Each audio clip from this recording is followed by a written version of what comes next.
Welcome, everyone, to this explainer. I'm so glad you're joining us today because we're going to dive into a seriously crucial moment in Canadian history, the 1885 Métis Resistance.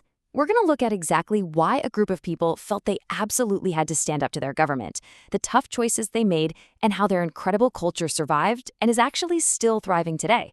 Let's get right into it. But hey, before we start throwing around deets and facts, I want you to put yourself in their shoes for just a second. Imagine you're living in your home, right? And suddenly, a government that's really far away just starts making huge changes to your community, changes you completely disagree with, changes that actually threaten your whole way of life. And when you try to talk to them about it, they just ignore you. What would you do? Would you write letters? Would you protest? Well, that exact feeling of deep frustration is the starting point of our story today.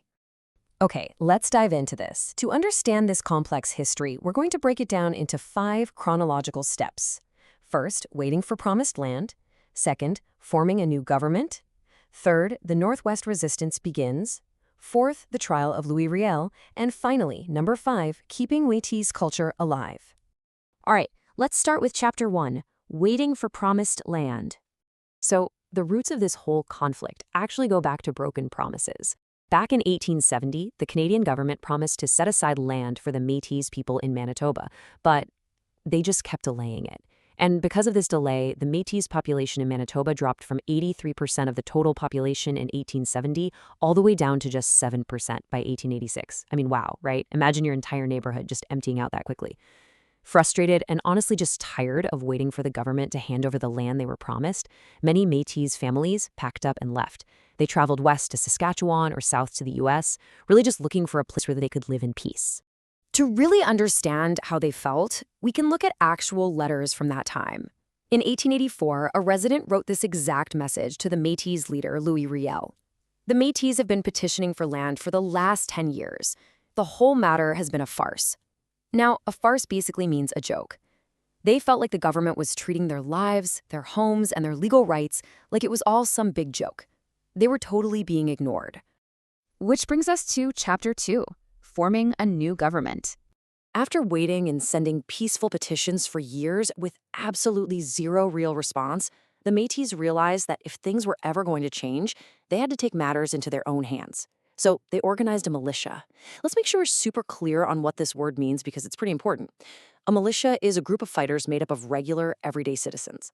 So these were not professionally trained soldiers in fancy uniforms, okay? These were everyday people, farmers, hunters, fathers, brothers, people who felt they had literally no other choice but to prepare to defend themselves. Let's move to the timeline and see how this builds up. In May 1884, they invited their old leader, Louis Riel, back from the United States to help them out. Fast forward to December, and they sent another peaceful petition. In February 1885, the government finally responded, but only by promising another investigation. So basically, just more delays. Feeling like they hit a wall, in March 1885, Riel and his followers took a massive step. They actually formed their own provisional, or temporary, government, completely separate from Canada. Moving right along to Chapter 3, the Northwest Resistance begins. With a separate government now declared, that heavy political tension finally snapped. The time for writing polite letters was officially over, and physical, armed conflict broke out. And this brilliantly illustrates the very first battle, which started at a place called Duck Lake in March 1885. The Métis militia, led by a really smart military thinker named Gabriel Dumont, clashed directly with the Northwest Mounted Police. A fight broke out over stolen supplies. Shots were fired, and tragically, men on both sides were killed.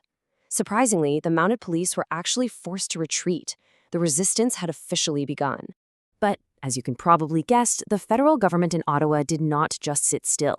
Unlike in past conflicts, Canada now had a newly built railway, and this was a game changer.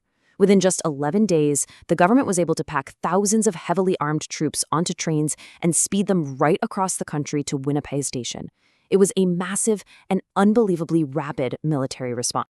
Now, what's really interesting about this slide is just how staggering the mismatch between the two sides was. Take a look. The Métis militia had fewer than 300 everyday men, and they were quickly running out of bullets and supplies. On the flip side, the government sent 3,000 professional troops totally loaded up with weapons, including a rapid-fire Gatling gun. Now, the Métis definitely had the advantage of knowing the land perfectly, but the government had the advantage of trains for super fast transport. Ultimately, this completely overwhelming difference in size and weapons led to the defeat of the Métis at the Battle of Batoche in May 1885. Okay, let's turn to Chapter 4, the trial of Louis Riel. After that defeat at Batoche, Louis Riel surrendered. He was really hoping that a public trial would force the whole country to finally listen to the struggles of his people. But during his highly public trial for treason, a huge problem emerged. You see, the trial was originally supposed to be in Winnipeg, which had a large Métis population. But the government moved it to Regina.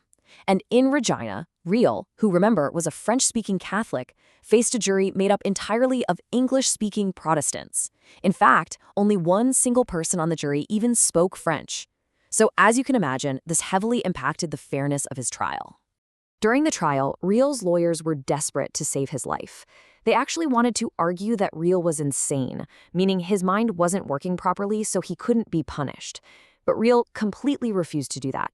He said, "I know that through the grace of God I am the founder of Manitoba. If I die, I will not be reputed by all men as insane."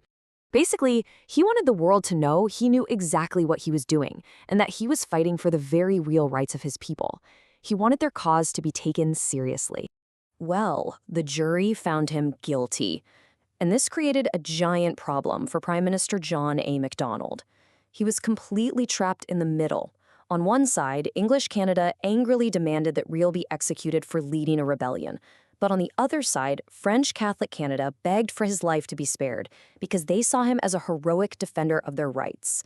Macdonald was caught right in the center of a deeply, deeply divided country.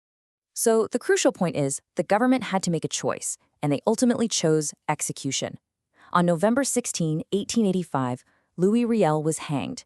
This decision caused absolute outrage, especially in French Canada, and it objectively remains one of the most highly debated and controversial decisions in all of Canadian history, even to this very day. Now for our final section, Chapter 5, Keeping Métis Culture Alive. You might think the story just ends in tragedy right there, but it doesn't. The Métis people survived. Today, young people like 18-year-old Jesse LaFontaine and his paddle team in British Columbia are actively keeping their roots alive. Jesse is a modern Métis youth role model, and get this, he traced his family's history all the way back 10 generations. Through programs like the Aboriginal Ambassador Program, Jesse and lots of other young people are learning traditional drumming, they're building canoes, and they're studying the history of their ancestors. Jesse's mission is incredibly inspiring. He says, without the next generation of Métis learning and sharing Métis history and practices, the culture will disappear. And he really hit the nail on the head. By taking the time to learn the songs, the stories, and the history, yes, even the difficult history of 1885 we just talked about, young people like Jesse are building a powerful bridge between the past and the future. And that leaves us with a question for you. Every single one of us comes from a unique background, right? With its own stories, its own struggles, and its own triumphs. So what can you do to learn about your own cultural identity? What history is just waiting in your family tree to be discovered and kept alive? I want you to really think about that. Thank you so much for joining me on this explainer today. I hope you found it as fascinating as I do. Keep asking questions and keep learning.